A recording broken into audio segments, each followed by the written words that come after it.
जी हाँ, तो आपने देखी ये तस्वीर। इन अधिकारियों को लेकर आपके मन में क्या भाव है? एक अच्छे अधिकारी हैं, लेकिन दूसरा चरित्र क्या है? जरा इन चरित्र को समझिए। ये अभिषेक अग्रवाल जिसकी गिरफ्तारी हुई है कल, वो व्यक्ति राज्य के डीजीपी और मुख्यमंत्री को फोन करता है। बिहार के पटना हाई कोर्ट के चीफ जस्टिस के हवाले से, मैं चीफ जस्टिस बोल रहा हूँ, एक मेरे जानने वाले यूपी के जज बार बार फ़ोन कर रहे हैं, आपके यहाँ गया कि एसएसपी रह चुके हैं, गलती हो गई है लेकिन यंग लड़का है, उसको थोड़ा मदद करिए। और उसी कॉल के आधार पर डीजीपी ने उस आईपीएस अधिकारी पर, आदित्य कुमार पर, जो गंभीर आरोप है, उन आरोप से उन्हें मुक्त कर दिया। अब आप समझ सकते हैं कि जिन अधिकारियों पर इतना गंभीर आरोप था, वो हाई कोर्ट के चीफ जस्टिस के हवाले से जो फोन कॉल आया, उसके आधार पर उन्हें दोष मुक्त कर दिया गया।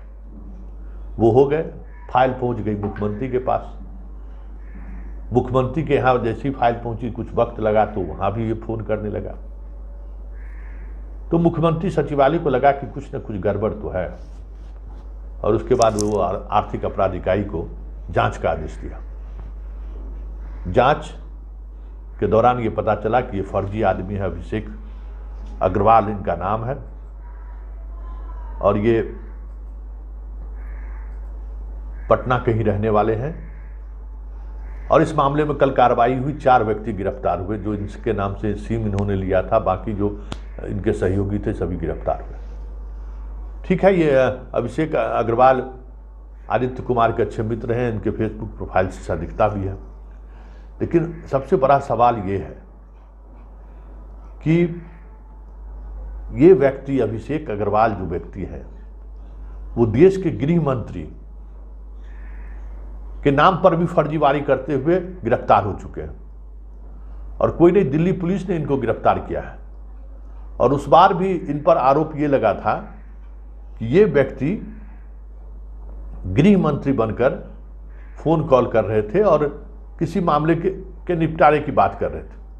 इसकी शिकायत दिल्ली पुलिस को की गई और दिल्ली पुलिस ने इनको गिरफ्तार किया। इतना ही नहीं, बिहार के एक आईपीएस अधिकारी है सौरभ शाह, उनके पिता से एक ठगी के मामले में इनकी भागलपुर पुलिस ने गिरफ्तार किया, चार्जशीट किया। इस मामले में भी ये जेल रहे, कोलकाता में भी ये जेल रहे।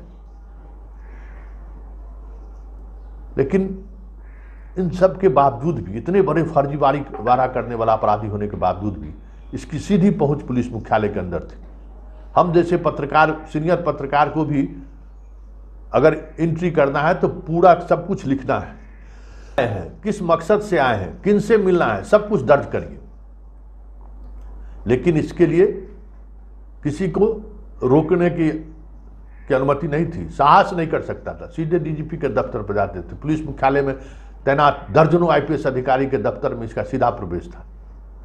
क्या कोई इस तरीके के मामले में चार्जशीटेड अपराधी पुलिस के महकमे में जाकर बैठे तो आप क्या कर सकते हैं? पहले हम बात करते थे राजनीति का अपराधीकरण का, और अब हम बात कर रहे हैं पुलिस के अपराधीकरण का। ये तो पुलिस का अपराधीकरण ही तो है। सार्वजनिक जगह पर कहीं आप फोटो खिंचा लीजिए, ये अलग बात है, लेकिन व्यक्तिगत कार्यक्रम में अगर आप शामिल होते हैं, उसके बेटे के जन्मदिन में शामिल होते हैं, उसके मैरिज एनिवर्सरी में शामिल होते हैं,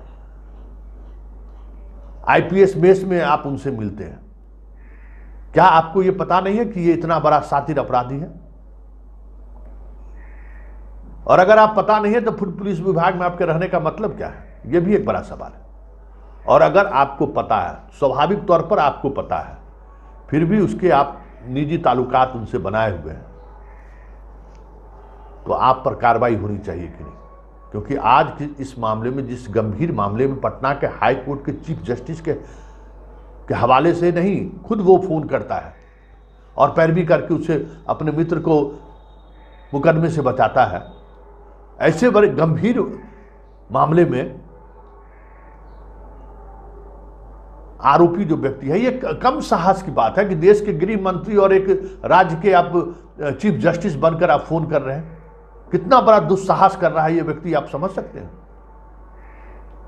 ऐसे व्यक्ति का सीधा प्रवेश पुलिस महकमा, पुलिस का जो इंस्टीट्यूशन का जो हेड डीजीपी बैठते हैं, जहां सारे देश के राज्य के आईपीएस अधिकारी जहां बैठते हैं, वहां उनका सीधा प्रवेश होगा, तो ये पुलिस का अपराधीकरण नहीं है। इसको क्या कहेंगे? पुलिस का अपराधीकरण नहीं तो क्या कहेंगे? और जब आईपीएस अधिकारी के साथ इस तरह के रिश्ते रहेंगे तो इंस्पेक्टर डीएसपी की क्या हैसियत है, क्या मजाल जो इसको रोक सके? ये एक बड़ा सवाल है। इसलिए सीधे सीधे पुलिस के अपराधीकरण का मसला है और इस मसले में सरकार को गंभीरता से कार्रवाई करनी चाहिए, क्योंकि कहीं से छुपी हुई बात नहीं है। यह सर्वविदित बात है कि इतने गंभीर मसले पर यह जेल जा चुका है। और ये जनाब जिस तरीके से अपने फेसबुक प्रोफाइल पर पूरी तस्वीर लगाकर रखा है, आप सोच सकते हैं कि इस तस्वीर के सहारे ये किस तरीके का फर्जीवाड़ा करता होगा, या इस तस्वीर में जिस तरीके के रिश्ते दिख रहे हैं आईपीएस अधिकारियों के साथ, उनकी जब जिला में पोस्टिंग होती होगी तो उस जिला में इसका क्या चलता होगा, क्या रसूख होगा, ये इसका अंदाजा कर लीजिए। तो ऐसे में ये साधारण सी घटना नहीं है, ये एक बड़ी घटना है और ये पूरे सिस्टम के लिए एक चुनौती है कि एक आईपीएस अधिकारी के चरित्र जब इस तरह से हो जाएंगे तो फिर रूल ऑफ लॉ का मतलब क्या रह गया, सुशासन का मतलब क्या रह गया। अब देखना यह है कि सुशासन की सरकार का दावा करने वाले नीतीश कुमार इन अधिकारियों के साथ किस तरीके से निपटते हैं, क्योंकि ये साधारण मसला नहीं है, ये एक गंभीर मसला है।